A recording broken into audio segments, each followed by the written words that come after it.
Morning Prayer. Good morning, Lord.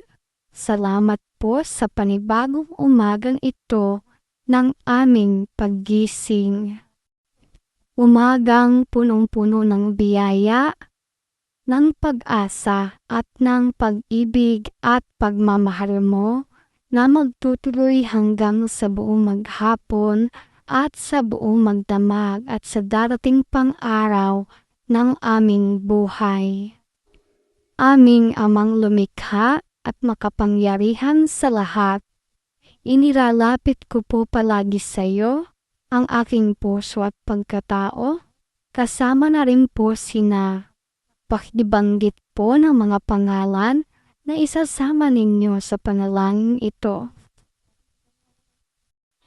Upang patuloy naming makamtan ang kapatawaran sa aming mga kasalanan sa pamamagitan ng patuloy na paghuhugas ng banal na dugo ni Jesus, at siya rin po namin itong nagsisilbing shield na nagpuprotekta po sa amin sa bawat naming paghinga, kilos namin at galaw, saan man kami pupunta at anuman ang aming mga gagawin. Ito rin po ay nagsisilbi naming proteksyon upang walang anuman o sino mang masama ang makalalapit sa amin. Nagsisilbi po kasi namin itong proteksyon upang lagi kaming malayo sa anumang mga panganib o kapahamakan, sa anumang mga sakit o karamdaman, at ilayo niyo rin po kami sa mga negative na tao at sa mga negative na situation o mga issue na nagdudulot ng kaguluhan at kalituhan sa amin. Nawa po ang patuloy naming makahalubilo ay mga taong may pag-ibig sa puso, malawak ang pangunawa, at positibo ang pag-iisip at pananaw sa buhay.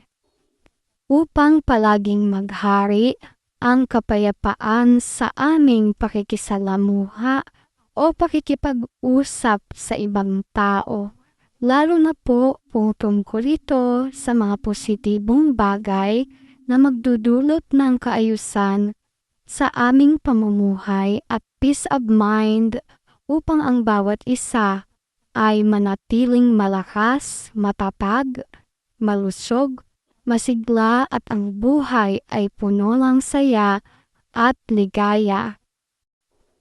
Kaya naman po, Lord, ang araw naming ito, buong puso pinapaubayan namin muli sa iyo ang aming kapalaran at mga plano namin sa buhay at ang lahat-lahat sa amin, dahil ikaw po ang nagbigay ng nag-iisa naming buhay na patuloy naming tinatamasa at pinapahalagahan.